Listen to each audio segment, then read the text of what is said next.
quand tu es chrétien, épouse une chrétienne. Mais lorsque vous êtes déjà dans le mariage, Il y a des cas spéciaux. et que vous trouvez que toi, par exemple, tu es musulman, moi je suis chrétienne, donc dans ce cas-là, la Bible a défendu, elle a dit ne répudie pas. Donc l'autre sera sanctifié par le chrétien. Quand l'infidélité est constatée, dans ces cas-là, si la femme refuse, là, dans ces cas-là, ça devient maintenant la propre conviction de la femme. Si elle refuse, ou Il peut aussi pardonner, non? de l'homme, il peut aussi pardonner. Il peut aussi pardonner. Si l'homme ou la femme qui a commis cette infidélité décide de pardonner à l'autre, là, c'est pas un problème. Mais lorsqu'ils veulent divorcer, quand ils décident, quand il ne veut pas, il ne veut pas. Parce que cette condition-là qu'on a posée, cette infidélité-là, l'acte d'infidélité est déjà posé. Donc là, ça devient un autre. Mais selon Dieu, en tout cas, il n'aime pas les divorces. Il faut encourager les jeunes à travailler. C'est aussi biblique, nous venons de le lire. Il faut encourager les jeunes à travailler.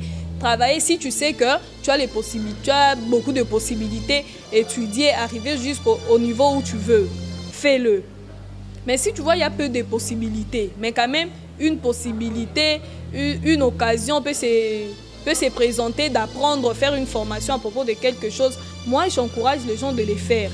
Car c'est en forgeant qu'on devient forgeron. Bien-aimés dans le Seigneur, je vous salue tous au nom de Jésus. C'est la servante de Dieu, Biancando Mbassi, chantre de l'Éternel. Je vous invite de vous abonner sur notre chaîne Faites des disciples TV. Ici, c'est Jésus-Christ qui règne. Vraiment, bien-aimés, vous ne serez jamais dessus. Il y a de belles missions, il y a de prédications, vraiment, oh, et pour édifier Bissot. Vraiment, abonnez-vous et surtout, n'oubliez pas de cliquer sur la cloche de notification pour ne rien rater. Que le Seigneur vous bénisse. Partagez aussi le lien. Abonnez-vous massivement. Que Dieu vous bénisse et merci.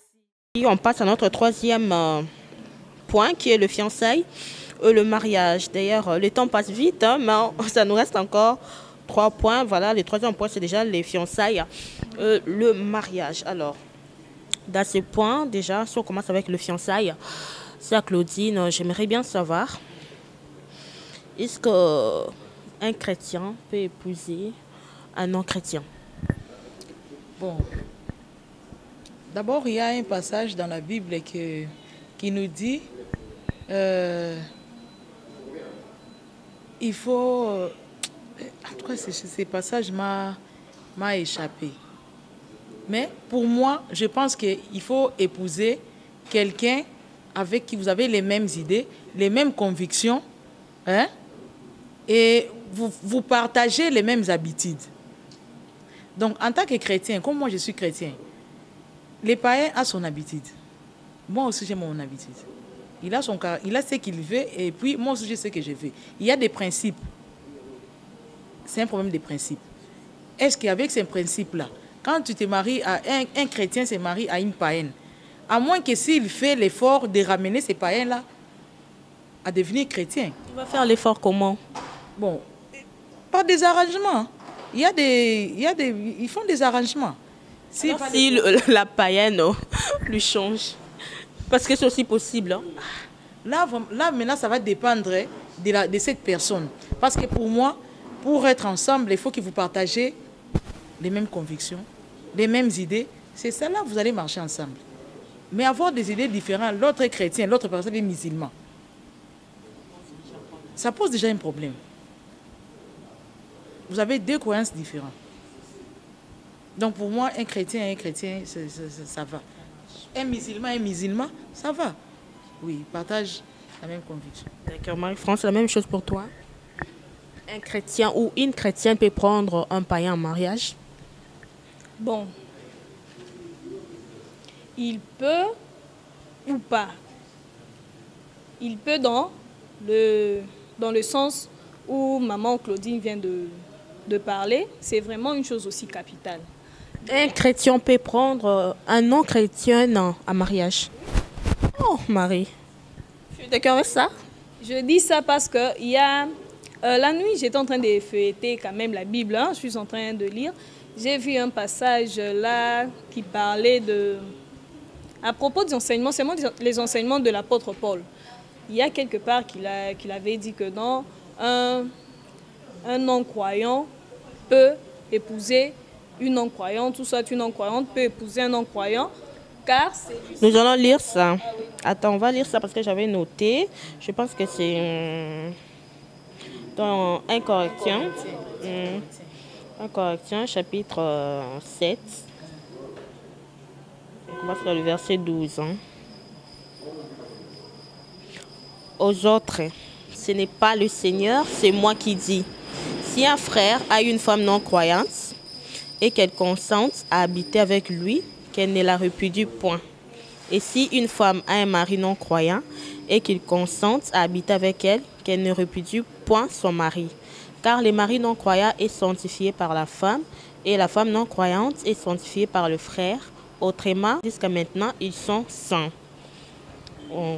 Si les non-croyants se séparent, non, on s'arrête à 14. Donc, une femme qui a un mari non-croyant, qu'ils restent ensemble avec lui. Oui, la Bible vient de le dire, ils peuvent rester ensemble parce que entre deux, la personne qui est croyante, qui est non-croyante, sera sanctifiée par la personne qui est croyante. Donc, Dieu nous a donné aussi cette possibilité pour faire voir aux gens que ça peut aussi arriver. Mais moi, je crois que tu as mal compris ce verset. Je n'ai pas du tout mal compris. C'est ce qui est écrit là-bas. Non, c'est ce qui est écrit, mais je pense que tu n'as pas très bien compris parce qu'il a dit « Et si une femme a un mari non-croyant, si une femme a un mari non-croyant et qui ne consente à habiter avec elle, qu'elle ne repudie point. » Donc par ici, moi, je comprends qu'ils sont déjà mariés. On ne parle pas de fiançailles, on ne parle pas d'amitié, on parle de mariage. Si tu es une femme et que tu as un homme non-croyant, donc c'est-à-dire que c'est par exemple, c'est que moi je comprends par exemple que la femme elle était non-croyante, l'homme aussi non-croyant, ils se sont mariés. Voilà. Pendant le mariage, l'un d'entre eux s'est converti, il a reçu Jésus-Christ.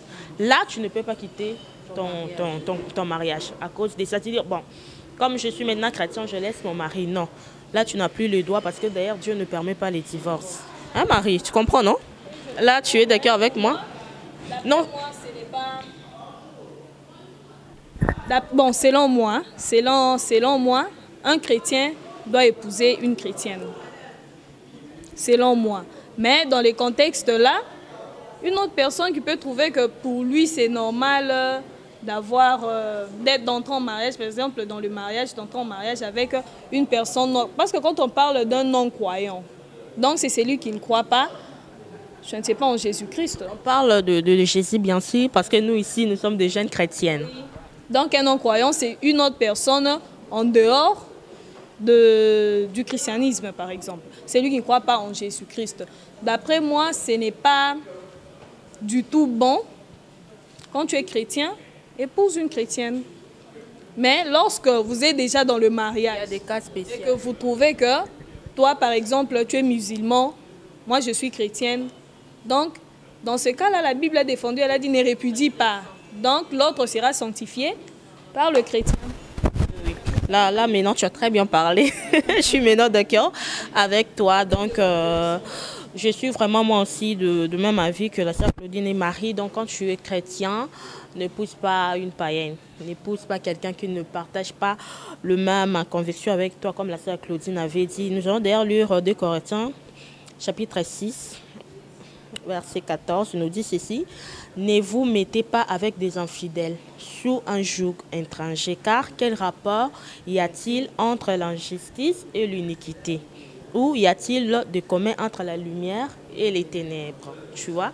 Donc, cherche une chrétienne, cherche un chrétien quand tu es chrétien. Quand elle parle de la lumière, nous voyons Jésus-Christ. Jésus-Christ est la lumière. Voilà, c'est vraiment ça. Donc, il faut faire très attention. Quand tu es chrétien, tu es encore célibataire, il faut épouser une chrétienne. Ne te dis pas que ah, maman, peut-être prie avant vraiment le mariage à Bongwama déjà. Mais ne te dis pas. C'est le boulot du Saint-Esprit. Ne te dis pas que pendant le mariage, non, tu risques qu'il y ait une donc il faut faire vraiment attention. Alors pour terminer ce point, est-ce qu'un chrétien peut divorcer? Bon, un chrétien ne peut pas divorcer parce que c'est la Bible qui le dit. La Bible dit, le divorce dans la Bible n'est pas autorisé. Parce que le mariage, c'est un mystère que Dieu lui-même a instauré. Et quand vous êtes déjà unis par les liens sacrés du mariage, c'est vraiment difficile, à moins que, parce qu'il y a maintenant des conditions. Il y a maintenant des conditions, c'est à moins qu'il y ait vraiment une raison, et c'est cette raison-là, c'est dans l'infidélité. C'est l'infidélité. Quand l'infidélité est constatée, dans ces cas-là, si la femme refuse, dans ces cas-là, ça devient maintenant la propre conviction de la femme. Si elle refuse, ou il peut aussi pardonner, de l'homme, il peut aussi pardonner. Il peut aussi pardonner. Si l'homme ou la femme qui a commis cette infidélité décide de pardonner à l'autre, là, c'est pas un problème. Mais lorsqu'ils veulent divorcer, quand ils décident, quand il ne veut pas, il ne veut pas. Parce que cette condition-là qu'on a posée, cette infidélité-là, l'acte d'infidélité est déjà posé. Donc là, ça devient un autre. Mais selon Dieu, en tout cas, il n'aime pas les divorces. Mais, sœur Claudine, s'il te plaît, à part le divorce, si une femme a un homme qui est très brutal, moi, si Azara Kimiat, est-ce qu'elle peut divorcer aussi? Oui, bon, pour moi, tu as dit Jésus a permis seulement l'infidélité. Oui, Jésus a permis seulement l'infidélité. Mais l'infidélité, c'est pas seulement voir la femme ou bien chercher ailleurs, non. Tout ça, parce que quand vous tapez la personne que vous aimez, vous la tapez, vous la tabassez à un point où les gens ne la reconnaissent même pas. Vous la défigurez. Elle peut même perdre sa vie. Elle peut perdre sa vie à cause de ça. Mais dans des cas pareils, pour moi, je pense que autant mieux se séparer. Parce que quand vous allez perdre votre vie et vous allez laisser vos enfants, et ces enfants-là, et puis le mari aura encore une autre femme, et ces enfants-là deviendront des sorciers. Ils deviendront des sorciers. L'avenir des enfants sera gâché. Sera gâché. Donc, il y a, malgré l'infidélité, pour moi, l'infidélité, ce n'est pas seulement chercher une autre femme du côté de l'homme ou de la femme attraper un mari. Même ça aussi, les violences, pour moi, c'est une infidélité. Oui. La femme peut divorcer, peut demander le divorce. Oui. Oh, c'est Claudie, c'est très fort ça. La maltraitance, c'est aussi une infidélité. Parce que vous avez juré devant Dieu. Tu as juré de protéger ta femme. Mais tu ne l'as pas fait. Tu as juré de la chérir, mais tu ne l'as pas fait. Au contraire, tu commences à la battre.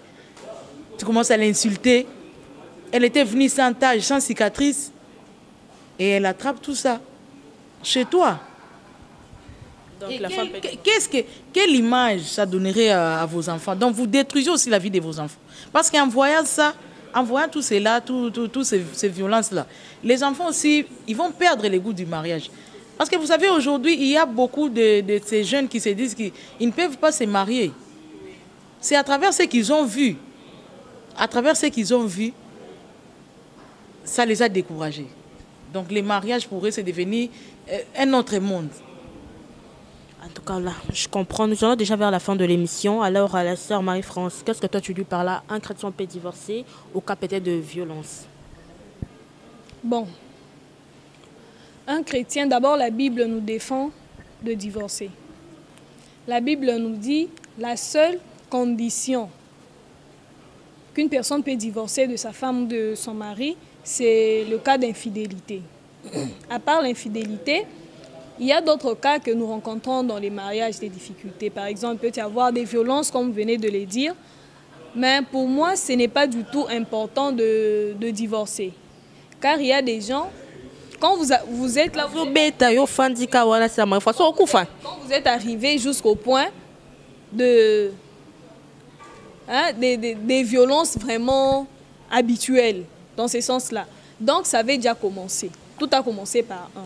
Le problème est que dès que ça commence, il y a des gens qui sont chargés pour ça. Vous pouvez appeler les parents, ils peuvent vous conseiller. Vous pouvez appeler les parents. Il y a aussi des proches qui peuvent donner des conseils. Donc, comme c'est arrivé jusqu'au niveau là, peut-être, vous avez laissé, peut-être tu croyais que non, il a fait pour la première fois. Donc, demain, il ne va plus faire, il va laisser. Non. Mais s'ils essayent tout ça, s'ils essayent des conseils, tout ça, mais ça ne marche toujours pas, la solution peut être quoi? Bon, d'après moi, je ne peux pas conseiller aux gens de divorcer. Qui suis-je pour séparer ce que Dieu a uni? Qui suis-je? Non, Dieu a déjà uni, c'est lui seul et non pas moi. Nous, on est là pour donner des conseils. Un jour, tu peux changer. Quelle solution la femme peut faire? Elle se sent vraiment menacée, voilà. Sa vie est vraiment en danger. Non, tout problème a toujours des solutions. Il y aura toujours une solution à trouver à ce problème-là. Donc, chaque cas, il y a toujours une solution. Là, les avis sont vraiment partagés entre Claudine et Marie-France. Moi, je suis vraiment contre les divorces. D'accord. Oui, d'accord. Bon, moi aussi, je suis contre les divorces. Mais ce qui me pousse à dire, ce qui m'a poussé à dire cela, c'est parce que il y a, dans les mariages, il y a les parrains, on voit les parrains, on voit aussi les pasteurs, les parents, on voit aussi les pasteurs qui nous accompagnent. On dit toujours, quand il y a quelque chose qui ne va pas, même dans un couple, vous en parlez, vous deux. Si ça ne tient pas, vous appelez une autre personne. Mais quand maintenant vous aurez épuisé, parce que même quand on va divorcer à la commune, on donne le temps, non? On donne le temps. On donne le temps, on vous prodigue des conseils, on vous prodigue des conseils, on vous prodigue des conseils. Parce qu'il y a d'autres gens qui ne changent pas. Il y a d'autres gens qui ne changent pas. Maintenant, dans ces cas-là, si vous acceptez de perdre votre vie, oui, si vous acceptez de perdre votre vie, tu restes. Tu restes. Parce que tu vas perdre ta vie et tes enfants seront... L'avenir de tes enfants seront... ils n'auront pas un bon avenir. Ils n'auront pas un bon avenir. On a beaucoup de chégués. Il y en a beaucoup des enfants de la rue. Ils sont abandonnés par-ci, par-là. C'est à cause... Je sais que c'est à cause de la séparation ou de la mort ou de quoi. Mais qu'est-ce qui avait causé peut-être cette mort-là? Qu'est-ce qui a peut-être causé cette séparation-là? Donc, les histoires qui ont fait à ce que cette séparation-là puisse exister, si l'homme ou la femme qui est agent causal de ces divorces ou de cette séparation ou de la mort, si cette personne n'est pas capable de changer, il ne veut pas changer. Parce que même la Bible nous dit que liboko oyo ezo bon liboko ce qui est mémo na lifelo na lisumu il faut kata yango ozomona si eloko wana ces actes là donc vous ne marchez pas ensemble, donc vous n'êtes pas ensemble, vous ne marchez pas ensemble. Vous ne marchez pas ensemble, vous n'êtes pas ensemble. Quelqu'un qui te bat, qui fait tout ça, et il ne change pas. Ça sera bon s'il change.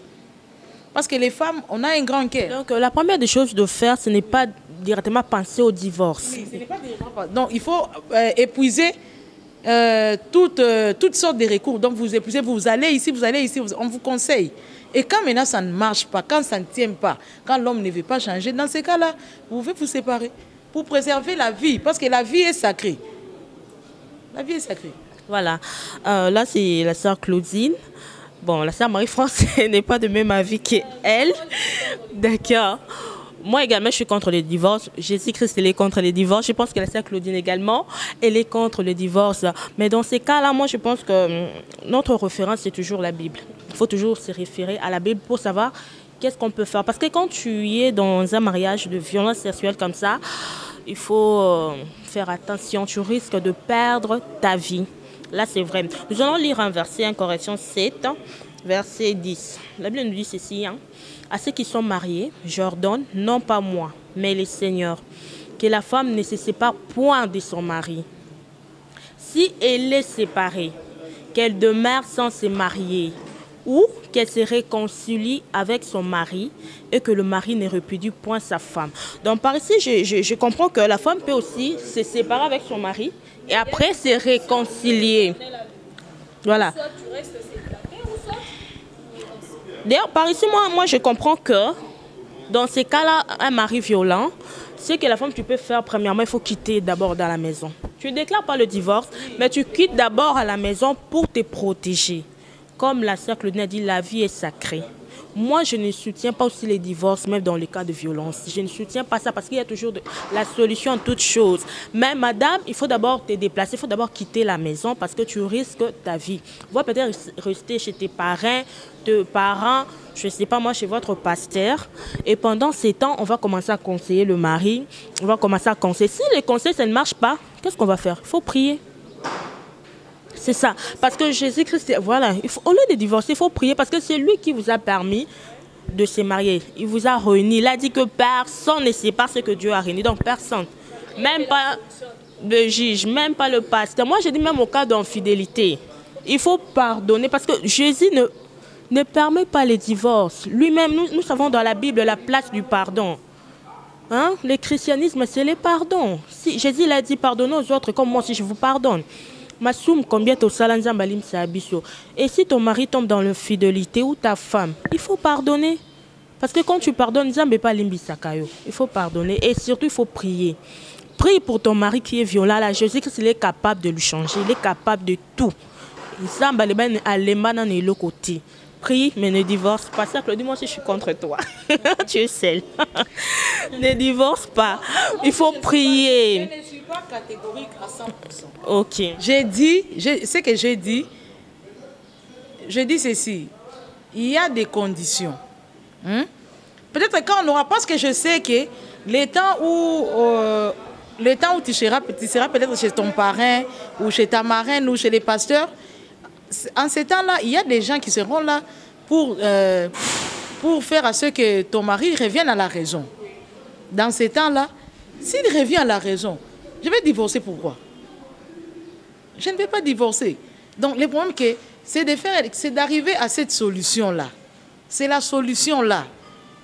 Il faut prier. La solution, c'est la prière. Il faut prier. Jésus est capable de toutes choses. Dieu est capable de toutes choses. Il est capable de changer parce que c'est lui qui change. C'est lui qui change, c'est Dieu. Ce n'est pas nous. Ce n'est pas nos propres efforts. Mais il y a aussi des autres cas de mariage que Dieu n'avait pas voulu. Ah bon? Vous vous mariez, Dieu... Ah, comment ça, Claudine? Il y a d'autres histoires qui peuvent arriver qui n'étaient pas dans la volonté de Dieu. Mais Dieu ne permet pas les divorces. Quand lui, il permet que nous puissions nous marier pour que demain nous puissions se séparer. Je connais il y a des exemples. Il y a des cas que nous avons vécu. Il y a des cas que nous avons vécu. Un mariage que Dieu n'était pas d'accord, il a permis que le marié se sépare. Oui, ils se sont séparés. L'un est allé de son côté, il a bien évolué. C'est la volonté du diable ou bien de Dieu. Parce que le mariage, tu as dit ça que... Le mariage, tu as dit que c'est une institution divine. Mouta combattre le mariage, c'est le diable. Nous le savons tous. Parce que le diable c'est lui qui combat. Mais non, sœur Claudine, tu veux me dire que non, un mariage, Dieu a permis que deux personnes puissent s'unir et après, il a permis encore qu'ils puissent se séparer. Tandis que lui-même, il interdit le divorce dans sa parole. Vous savez, dans d'autres cas, vous savez qu'il y a d'autres femmes qui vont chercher des gris-gris pour attraper les mariages. Bon, là, peut-être on parle de cas de jeunes qui ne sont pas chrétiens. Mais non, on parle de jeunes chrétiens. On parle de jeunes chrétiens. Ça peut arriver. Oui, je sais que nous parlons de mariage chrétien. Mais même s'il y a un mariage chrétien, même un mariage des personnes qui n'est pas chrétien, c'est toujours un mariage. Que tu sois chrétien ou non. Parce que le soleil, quand il y a le soleil, le soleil apparaît pour nous tous. Bon, nous, ici, on parle beaucoup plus des chrétiens parce que tu sais, quand tu n'es pas chrétien, bon, d'ailleurs, de non-chrétiens, ils trouvent beaucoup de raisons pour divorcer. Beaucoup. Mais nous, ici, on parle au cas où tu es chrétien. Est-ce que tu peux divorcer? C'est impossible. Parce que Jésus ne permet pas. Là, c'est pourquoi j'ai dit qu'il y a des cas. Il y a des cas où on peut divorcer. Par exemple, dans ce sens-là que je vous ai dit, les non-chrétiens là qui vont chercher des gris-gris pour pour trouver les mariages. Il y a des cas. Mais chez nous, les chrétiens, on suppose déjà qu'un chrétien, il se comporte bien. Il est bien, même s'il tombe dans l'infidélité, il se répand, il se sanctifie et tout redevient à la normale pour un chrétien. Oui, là, je suis du même avis avec vous que pour un chrétien divorcé n'est pas bon. D'accord, tu nous as quand même... Tu es quand même un autre cas. Là, c'est bien. Alors, nous allons aborder le dernier point. On ne peut plus aborder les cinquièmes qui était la politique, faute de temps. Alors, maintenant, là, nous allons parler des études et les travails. Alors, la sœur Claudine, il y a de jeunes qui se disent, ben, écoute, moi, j'ai déjà Jésus-Christ. Je prie beaucoup. Bon, je n'ai pas vraiment besoin de trop étudier parce que ma vie, c'est entre les mains de Jésus. C'est lui qui a mon avenir. Il va tout faire pour moi. Bon, moi, je ne suis pas de même avis avec ceux qui disent cela. Parce que même nous devons avoir la connaissance. Parce qu'il y a un passage de la Bible qui dit « Mon peuple est péri faute de connaissances ». Et ces connaissances-là, on les apprend où? Les connaissances ne sont pas seulement les connaissances bibliques. Les connaissances, c'est en général. La vie quotidienne, les études, les savoir-faire, faire, tout ça, on aura ça quand on étudie. Donc, étudier là, c'est bien. Moi, je ne suis pas de l'avis aux gens qui ont l'Esprit Saint, tout ça, non. Avec l'Esprit Saint, mais ajoutez aussi la connaissance que vous avez. L'Esprit Saint peut vous diriger, l'Esprit Saint peut vous guider. Mais la connaissance aussi que vous avez là fera ce que vous soyez fort. Vous soyez trop fort. Il dit que ben, Dieu peut me donner aussi la sagesse comme il a fait avec Salomon. Hein? Oui, c'est ça. Dieu peut vous donner la sagesse. Est-ce que Salomon n'avait pas étudié? La sagesse, là, qu'on vous avez, on t'a donné la sagesse, oui. Devant un problème, tu as la sagesse, sinon, tu donnes la solution. Tu peux lire, peut-être il y a un passage où tu dois lire, il y a quelque chose où tu dois lire. Tu as ta sagesse, non? Maintenant, il faut lire. On te donne peut-être un test, peut-être même dans la Bible. Il y a des passages, il y a des versets. Tu parles de la sagesse, il y a des versets dans la Bible. Et comment tu vas lire? D'accord. Là, on comprend ça, Claudine et la sœur Marie-France. Toi, qu'est-ce que tu dis sur ce point-là? Pour moi, c'est bien qu'un jeune puisse étudier. Étudier, nous partons étudier pour acquérir la connaissance. Et la connaissance doit s'acquérir dans tous les domaines quand même. Oh, parce que non, moi j'ai déjà accepté Jésus-Christ comme Seigneur et Sauveur, donc c'est lui qui s'occupera de tout dans ma vie. Je ne suis pas sûre que Jésus-Christ quittera le ciel, descendre, venir te donner à manger. Là, je ne crois pas. Ce sont nos efforts personnels. Premièrement, nous devons fournir nos efforts personnels et Jésus-Christ va faire quoi? Il va nous accompagner afin que nous puissions arriver à ce que nous cherchons. Il faut étudier, oui. Acquérir la connaissance au niveau de l'école, par exemple. Nous devons apprendre à lire. Parce que si je suis chrétien, je dois avoir le temps de lire la Bible. Et si je ne sais pas lire, comment je vais lire la Bible? Attends, tu vas continuer, Marie, tu vas continuer. Il y a un pasteur que j'ai suivi, bon, il prêche, il dit que lui, il n'a jamais étudié, mais Dieu lui a fait grâce, il sait lire. Donc, le seul livre qu'il sait lire dans ce monde, c'est la Bible. Peut-être qu'il y a une personne qui l'avait appris, même s'il n'était pas passé par... Là, c'est un cas spécial. Hein? Je ne sais pas, mais moi, je suis sûre qu'il y a une personne qui lui donnait, par exemple, le cours même à la maison. Il a dit ça, c'est Dieu lui-même qui l'a inspiré. Bon, Dieu est capable de toutes choses, non, Marie? Peut-être c'est un cas spécial. Voilà. C'est un cas spécial, mais ce n'est pas une chose à encourager. Ce n'est pas une chose à encourager que non, comme moi, Dieu m'avait donné cette capacité-là, c'est provenu que de lui, j'ai commencé à lire la Bible, donc tout le monde, non, il ne faut pas être comme ça. Parce que, s'il te plaît, vous pouvez lire 2 Thessaloniciens 3, 6. Des Thessaloniciens. Ok. Chapitre 3, verset 6. Nous vous recommandons, frères, au nom de notre Seigneur Jésus-Christ, de vous éloigner de tout frère qui vit dans les désordres, et non selon les instructions que vous avez reçues de nous. C'est ça? Vous savez vous-même comment il faut nous imiter, car nous n'avons pas vécu parmi vous dans les désordres. Encore, nous n'avons mangé gratuitement le pain de personne, mais dans le travail, dans la peine, nous avons été nuit et jour à l'œuvre pour n'être à charge à aucun de vous. Ok.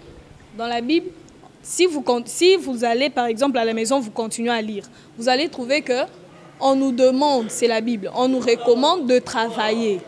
Et pour travailler, il faut avoir une connaissance quelconque. Quand on parle de connaissances, ce n'est pas seulement aller faire les universités jusqu'au niveau de devenir même professeur émérite, tout ça. Mais peut-être même par des formations. Je peux être là, je suis douée par exemple, je sais tresser. Je peux faire la formation. Un jour, en apprenant ce que j'ai fait un jour, je vais commencer à gagner. Voilà, donc même si tu n'as pas beaucoup de moyens, tu peux apprendre un métier. Tu peux apprendre, il faut apprendre un métier. Donc, en tant que jeune, quand on est encore jeune, c'est le temps de préparer notre avenir. Ce n'est pas seulement attendre, tu sais que non, papa est là, maman est là, ils vont faire tout pour moi. Non, les lona lobby, ils vont vieillir, ils vont mourir. Tu vas rester seul sur la terre. Que feras-tu si je ne t'étais pas préparé? Donc, nous jeunes, moi je n'encourage jamais les jeunes qui n'aiment pas travailler. Il faut encourager les jeunes à travailler. C'est aussi biblique, nous venons de les lire. Il faut encourager les jeunes à travailler. Travailler si tu sais que tu as les possibilités, tu as beaucoup de possibilités, étudier, arriver jusqu'au niveau où tu veux. Fais-le. Mais si tu vois, il y a peu de possibilités, mais quand même, une possibilité, une occasion peut se présenter d'apprendre, faire une formation à propos de quelque chose. Moi, j'encourage les gens de les faire. Car c'est en forgeant qu'on devient forgeron. Donc, on doit faire quand même l'effort, non seulement d'être là, demander parce que je suis chrétien, Dieu va tout me donner. Non, nos efforts personnels aussi comptent. Donc, pour moi, j'encourage les jeunes à travailler. Je les encourage à travailler pour gagner leur vie. Voilà. Dieu n'aime pas les paresseux. Voilà. Il n'aime pas les paresseux. D'ailleurs, je vais continuer à lire des Thessaloniciens 3. Dans le 10e verset, la Bible nous dit « Car lorsque nous étions chez vous, nous vous disions expressement, si quelqu'un ne veut pas travailler, qu'il ne mange pas non plus. » Voilà. Nous apprenons cependant qu'il y a parmi vous quelques-uns qui vivent dans les désordres, qui ne travaillent pas, mais qui s'occupent de futilité. Donc, cuteux, le futilité. Voilà. Donc, la connaissance, c'est bien. Quand tu as la connaissance... La Bible continue pour nous dire, nous invitons ces gens-là et nous les exhortons par le Seigneur Jésus-Christ à manger leur propre pain, en travaillant paisiblement. Donc, il faut étudier si tu as le moyen. Il faut étudier. Si tu n'as pas... de faire des formations, fais-le. Si tu n'as pas beaucoup de moyens, essaye d'apprendre un métier, d'apprendre quelque chose. Je voulais ajouter quelque chose. Vous pouvez vous dire que non, je n'étudie pas, les études là, ce n'est pas important.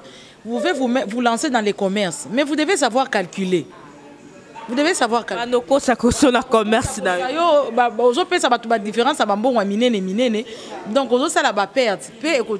puis tu vas, donc faillite. C'était quoi une faillite côté kaizote kamate pour nanini parce que ça qui na connaissance on a calcul. Donc c'est vraiment hyper important d'étudier, même avoir les notions de base. Avoir les notions de base, savoir lire, savoir écrire, savoir calculer, ça t'aidera. Si tu as des possibilités d'aller loin, vas-y. Vas-y. Faut pas dire que non, vas-y. Parce que même lui-même, Jésus-Christ, il travaillait aussi avec des gens intellectuels. Lui, il est le premier enseignant. Oui, il est le premier enseignant. C'est seul Dieu qui n'a pas été enseigné. Parce qu'il est le Dieu, donc il est le maître suprême. Donc lui-même était un enseignant. Et comment nous, en tant qu'enfants de Dieu, on ne voudra pas étudier? Parce que c'est lui, tout ce qui est aujourd'hui dans ce monde, c'est lui qui a appris. C'est lui qui nous a appris. Il a travaillé avec des médecins, il a travaillé avec des magistrats, voilà. Des gens intellectuels qui ont tout autour de Jésus-Christ. Donc il faut étudier, c'est important. Maintenant pour le travail, en tout cas pour terminer, quelle sorte de travail un chrétien peut faire? Est-ce qu'un chrétien peut travailler dans une boîte de nuit? Bon, il ne peut pas travailler dans une boîte de nuit. Ça n'honore pas Dieu. Parce que vous voyez, en tant que chrétien, tout est basé sur Christ. Mais quand on a des occasions comme ça, là, il doit dire non? En tout cas, c'est pourquoi il faut toujours... On dit que notre façon de demander, c'est notre façon de demander qui n'est pas bon. Donc, il faut demander à Dieu. Ça arrive, oui, c'est ce qui s'est présenté devant toi. Mais quand tu es là, tu demandes à Dieu qu'il puisse t'enlever de cet endroit-là. Donc, tu acceptes d'abord, tu commences à travailler. Ah, c'est Claudia, après tu commences maintenant à prier. Bon, ce que je veux dire, bien carrément, il faut dire non. Et puis, pour Dieu, tu dis, j'attends seulement, le bon boulot viendra. Ou bien carrément, tu dis non, tu attends, le bon boulot viendra. Parce que sûr, ça viendra. Ok, Marie-France, à quelques mots. Voilà, Marie-France, à ton tour aussi, dis-nous, est-ce qu'un chrétien peut travailler dans une boîte de nuit, dans un hôtel ou bien une société au Bassa Kamasanga, je sais pas moi, selon toi? Selon moi, ce n'est pas du tout. C'est pas du tout bon pour un chrétien. Parce que quand tu travailles dans une boîte de nuit, tu es exposé à tout type de péchés. Donc, tu vas commettre des péchés. Elle dit que le Saint-Esprit va le soutenir. Soutenir quoi quand même? Toi, tu es conscient que là où tu te trouves, tu es vraiment, là vraiment tu es conscient. Là, d'après moi, je ne peux pas parler de ça, des péchés inconscients d'après moi. Parce que tu es conscient que là où je suis ici, ce qui s'est fait ici, Dieu n'aime pas ça. Mais je supporte parce que j'ai besoin de l'argent. Non, quand même. Est-ce que ce Dieu-là vraiment va accepter? C'est bon, toi, tu les sers et tu pars, qu'il part te donner un boulot où tu es exposé à n'importe quel type de péché. Je ne pense pas. Le mieux à faire, si tu es un chrétien, tu te retrouves déjà dans cette condition-là. Moi, je peux conseiller des gens pareils qui peuvent arrêter. Tu arrêtes, tu cherches. Dieu va te donner un autre boulot. Dieu va donner. Dieu a toutes les capacités de donner ce que ton cœur veut. Dis peut-être que toi-même tu as l'envie de rester là-bas, ce qui se passe là, ça te plaît peut-être, oui. Bon, non, il y a d'autres personnes qui travaillent malgré eux. Hein. Peut-être elle a attendu ou il a attendu pendant longtemps, pendant 5 ans, 6 ans, il cherchait du boulot. Il n'a pas trouvé, ben voilà, après 5 ans, on le présente. Tu vois, travailler dans un hôtel, il va te donner peut-être 500 par mois. Mais il est chrétien. Pour moi, c'est pas important. La patience paye. C'est moi comme tu avais patienté pendant les 5 ans, 6 ans là. Tu peux continuer aussi à patienter. Peut-être Dieu est en train de préparer une bonne chose pour toi. Mais toi, tellement que tu es pressé, tellement que tu as cherché, tu es fatigué, tu veux avoir de l'argent directement, tu vas te plonger. Pour moi, il faut avoir toujours de la patience. Il faut toujours avoir. Alors, c'est Claudine, qu'est-ce que je peux dire? Il vient de terminer ses études, il part chercher du boulot dans une société. On lui dit non, on a un poste, mais avant qu'on puisse te donner ce poste-là, il faut d'abord vient d'un autre siècle. Donc, il y a qu'un clic na biso wana simba boy, sala boy. Quel conseil tu peux donner à ces jeunes?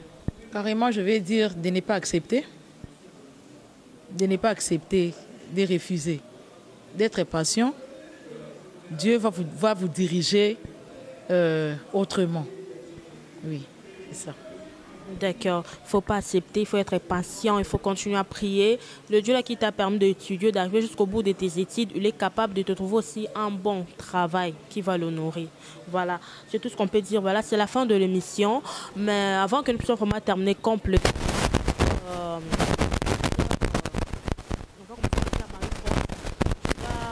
lancer un appel à tous les jeunes qui nous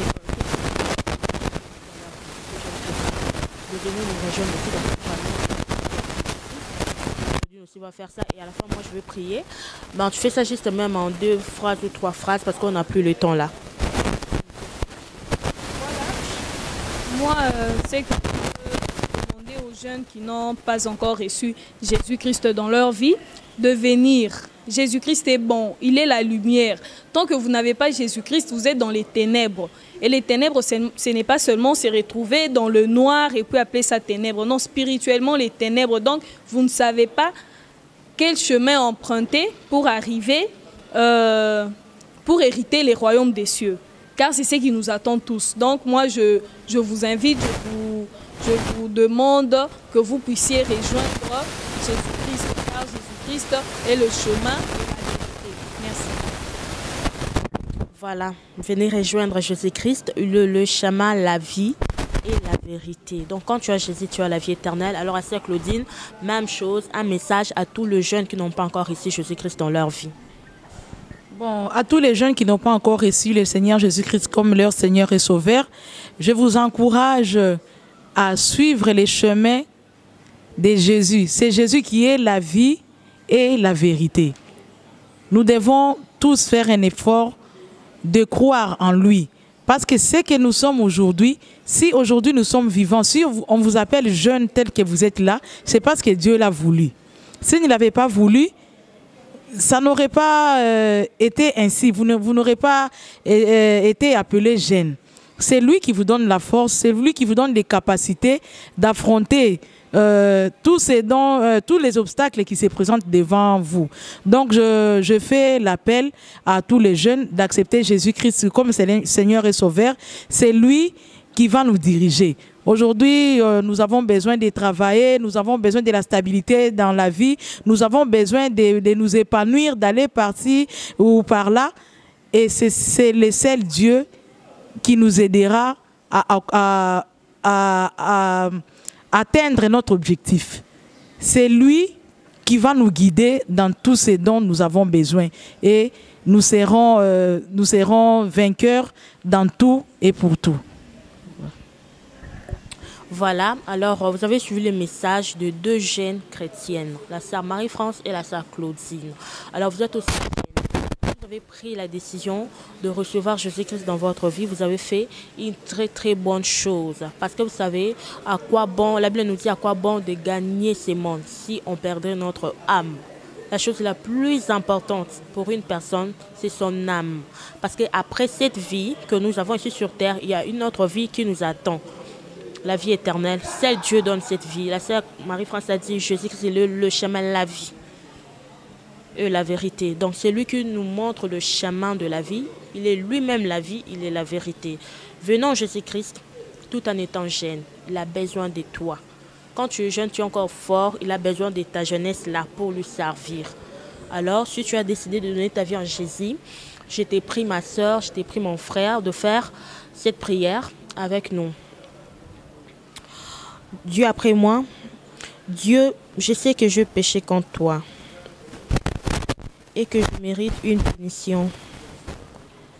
Mais Jésus-Christ a pris cette punition que je mérite sur lui-même, afin que, par ma foi en lui, j'ai accès au pardon.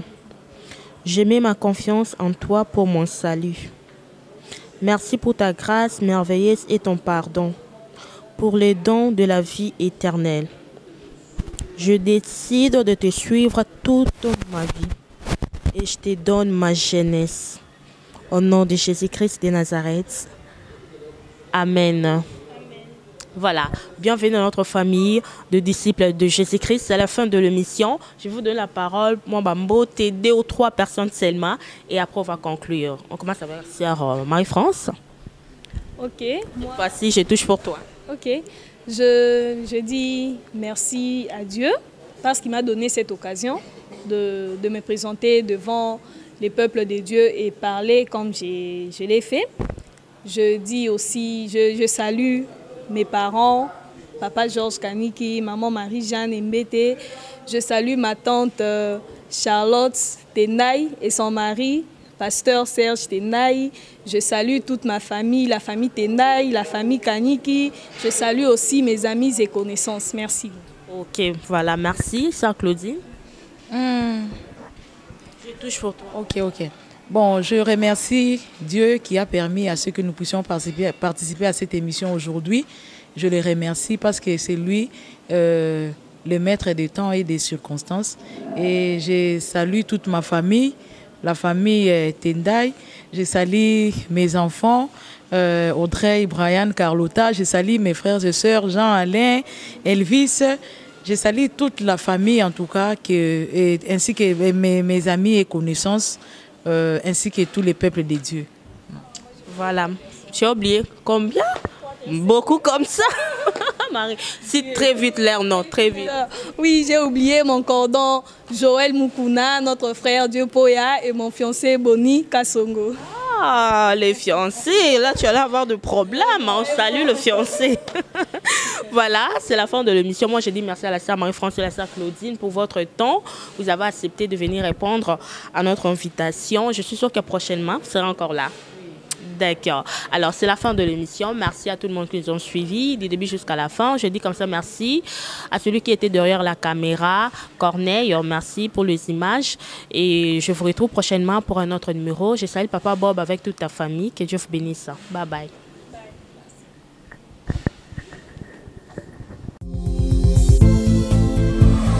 Soyez les bienvenus sur votre chaîne chrétienne.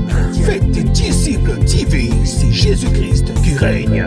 Une chaîne qui vous propose un large panel d'émissions gospel, telles que Jésus-Christ qui règne, Gospel École Adoration, sur la montagne des disciples, 1 heure avec le Saint-Esprit. et l'école des disciples. Faites des disciples TV. Abonnez-vous massivement sur notre chaîne, qui est aussi votre chaîne. Faites des disciples TV. Partagez nos programmes, Témoignages. les enseignements, nos prières. Faites des disciples TV. N'hésitez pas à vous connecter. Une seule adresse, un seul lieu de rencontre. Faites des disciples TV. C'est Jésus-Christ qui règne.